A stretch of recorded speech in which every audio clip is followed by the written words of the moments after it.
A ver, cuando empezó todo, la Asamblea Legislativa de El Salvador aprobó lo que era una duración de 30 días.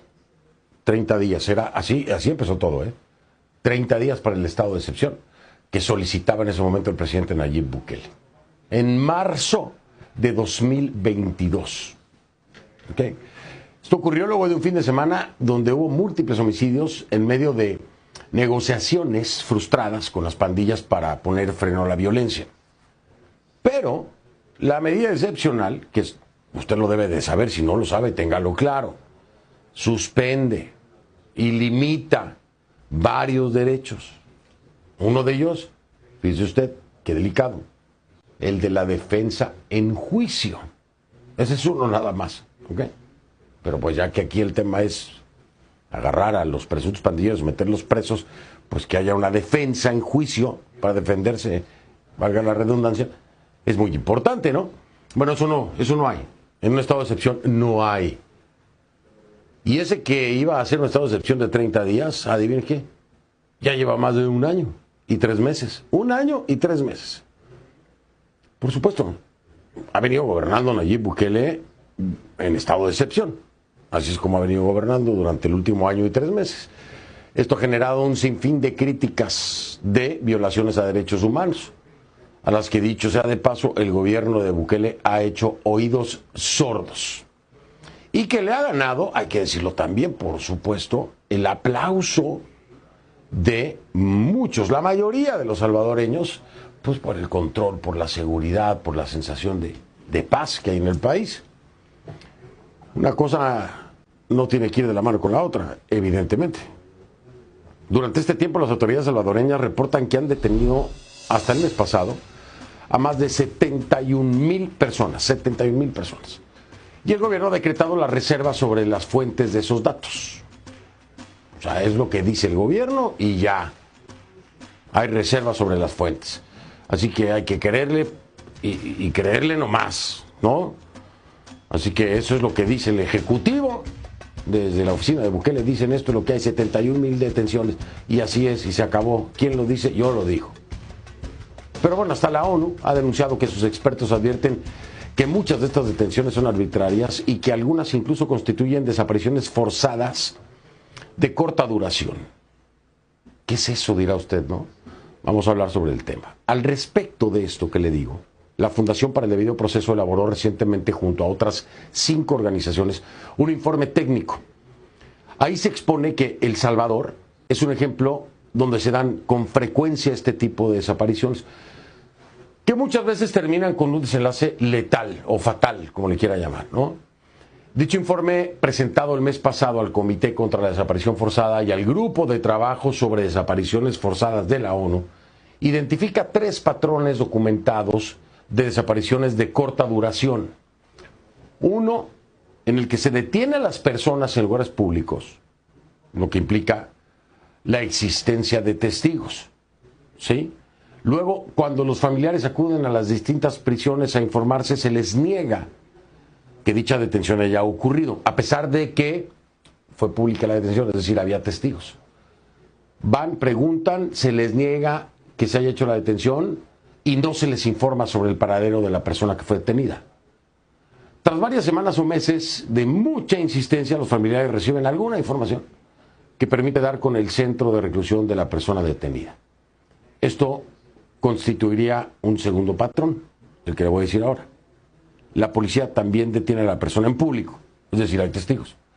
Sin embargo, después de meses los familiares no tienen ninguna noticia del detenido. De acuerdo con el informe, este sería el patrón que parece ser más frecuente bajo el estado de excepción. La Fundación para el Debido Proceso incluye en su informe un tercer patrón, en el que se detiene a la persona en las mismas circunstancias previamente comentadas, es decir, públicamente, es decir, hay testigos, pero en este caso, el familiar sí recibe información en un primer momento y las autoridades admiten la detención. Después, ¿qué pasa? Silencio administrativo. Silencio. Y esas mismas familias se enteran tiempo después, ya sea a través del Instituto de Medicina Legal o mediante particulares, que su familiar falleció en prisión. Así nomás. Y que además, le sumamos, fue enterrado en una fosa común. ¿Qué le parece?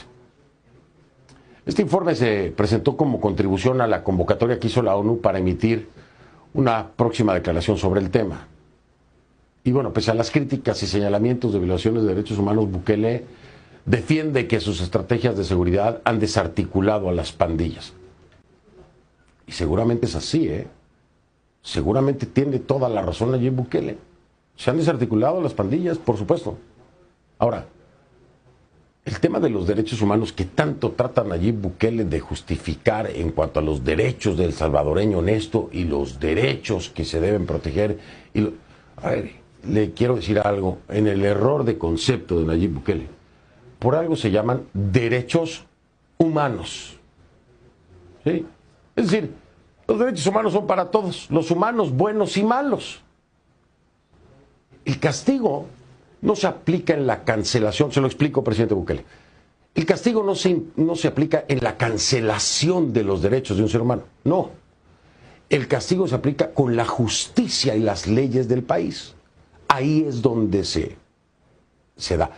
La comparación que sea Bukele, por ejemplo, de lugares en Estados Unidos donde hay pena de muerte. Bueno, presidente Bukele, esa es la legislación. Y durante el procedimiento se les da el derecho legítimo a la defensa, cosa que en su país se le niega, ¿sí? De determinarse que es culpable, la pena máxima en algunos estados de este país es la pena de muerte. En el caso de El Salvador, sin una pena de muerte, aparecen muertos y enterrados en una fosa común.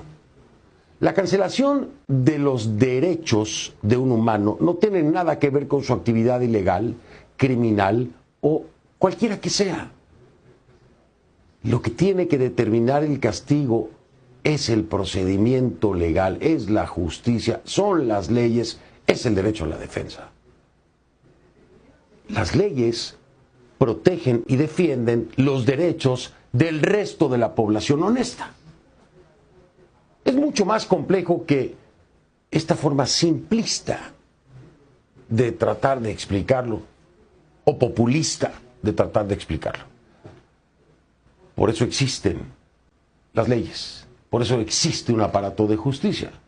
Los derechos humanos son universales, los seres humanos son malos y buenos, y tienen que pagar las consecuencias. Por regla general, usted, presidente Bukele, ha ignorado las peticiones internacionales al respecto, no ha respondido. Nosotros nos comunicamos con la Secretaría de Comunicación de El Salvador para que nos dieran una respuesta a su postura sobre estas denuncias de desapariciones forzadas, pero hasta ahora no hemos recibido respuesta como en muchas otras ocasiones sobre este tema. Sí, justamente estamos viendo un patrón constante y sistemático de violación a derechos humanos, como lo menciona, sin un contexto donde no hay esa deriva democrática. Ya de por sí la desaparición forzada es terrible porque también estamos ante una situación de impunidad donde no se sabe qué pasa con la persona en el contexto en el que nos encontramos con un régimen de excepción y las distintas reformas en materia penal que quitan el derecho a defensa, a una debida justicia, promueven la impunidad y demás. Entonces estamos también frente a una situación donde no hay garantías de ningún tipo para poderle hacer frente.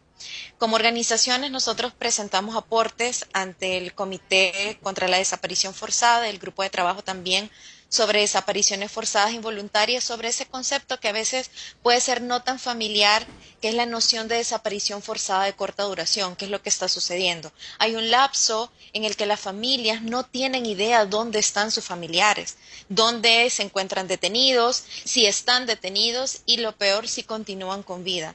Como se señaló también dentro de estos 3 patrones que se han identificado, hay casos donde sí se reconoce que la persona ha sido detenida, sin embargo, esta fallece dentro de las cárceles y es notificada no de forma oficial, sino lamentablemente a través de funerarias o de otra manera, lo cual realmente es una afrenta y un sufrimiento muy grande para la familia, sobre todo cuando se trata de personas inocentes.